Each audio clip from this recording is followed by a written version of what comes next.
Hello, everybody. We are coming to you live together, actually. And we wanted to talk about our newest subject for Fearless Now today, which is the adaptability quotient.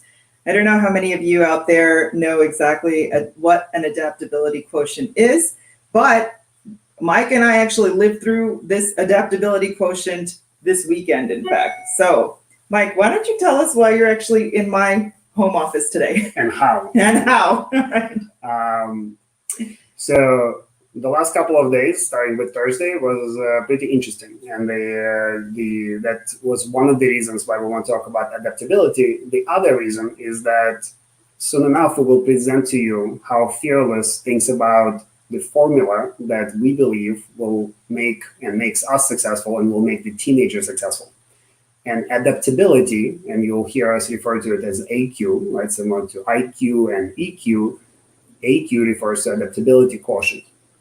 And it is how easy somebody finds it to deal with change. It's not a natural thing for people to deal with change because we like what we like. But today's reality that change is happening at a more exponential rate than ever before.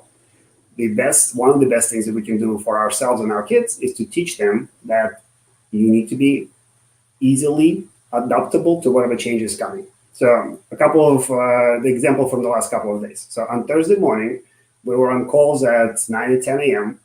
At 11, I got into Uber. At 12:45, we went and did Fearless Now out of the airport. At 1 p.m., I was on the plane. At 1:20, we took off. Ended up in Arizona on Thursday evening, right, the same day. Friday, it was a seminar on NLP, neuro-linguistic programming. Red-eye flight to New York to celebrate my uncle's 80th birthday. No ticket back booked yet. So on Friday, at some point, I figure out when and that I should be coming back on Sunday. I go book a ticket, and I've done this more than once. So hopefully this will I'll remember. But because I was multitasking, I was listening to an event and I was chatting with my wife and chatting with my coworkers. I forgot to change the date. Right. So when I was looking at I want to travel from New York back to Florida, I picked which airports, and I forgot to change the date. So on Sunday, with the assumption that I'm traveling on Sunday, when I woke up and I went to check in, the airline is telling me that I can't check in.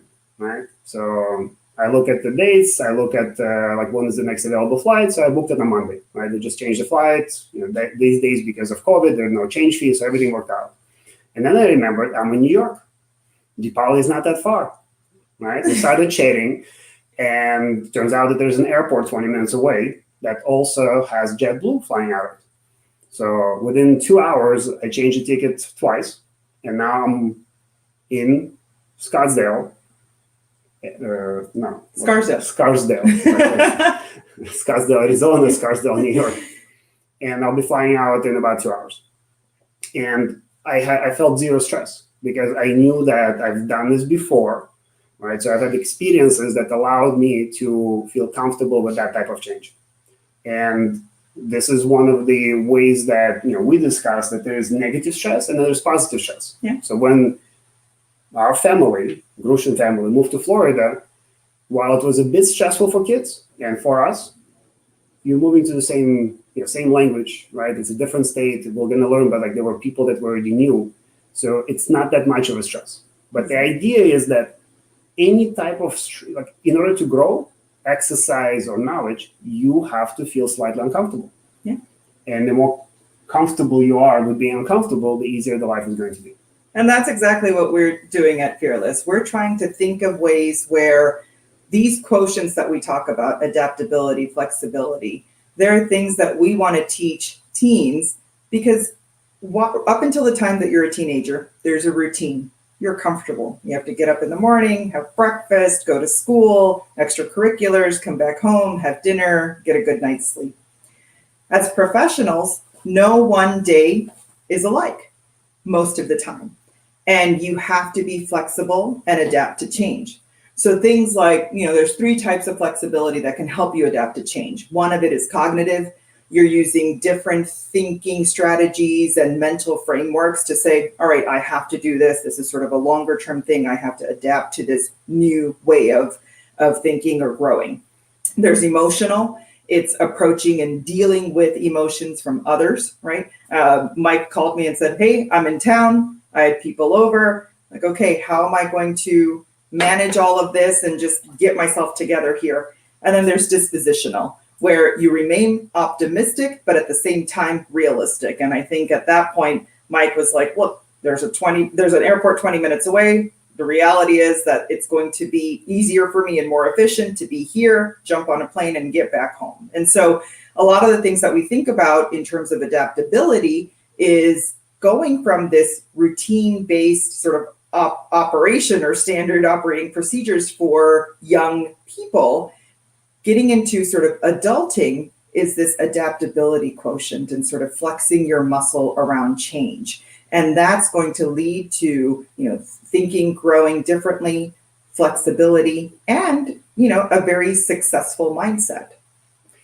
And I just want to reiterate that point, which I very much agree that as teenagers, the first 15, 16, 17 years of their lives has been very routine, right? School, after school activities, but as they're starting to think about post-high school, and that may be college, maybe not, we'll have those conversations in the future, that life is going to become more and more unpredictable, and there's going to be more uncertainty within that. And that, just the reality of life, combined with the exponential growth and exponential change that's happening in technology and the way that industries are being disrupted and how much more of a global society we are. One of the things that we as parents need to focus on, and what we're focusing on Fearless, is how to educate and how to give them these experiences through micro internships, through talking to people that they've never seen before, right? So within the Fearless circles, we had people from teenagers from Canada talking to teenagers in Texas, right? Like very different upbringing, very different perspective, but that's what makes them more well-rounded, more fearless. Yeah. So stay tuned. We're going to unveil parts of our formula, and this was one quotient that we wanted to talk about today. So we hope that you enjoyed our Fearless topic now, and we will see you soon. Please visit fearlessplus.com, sign up for our newsletter. We're very actively working on the next iteration of what Fearless was during the summer. Yeah. Please stay tuned into these episodes. Hopefully you're having a good time. Chime in with how you think about adaptability. Would love to hear how you think about positive stress versus negative stress. Right? Like those are interesting mental models that we're educating our kids, educating kids within the program. Thank you very much, and until next time. Have a fearless day.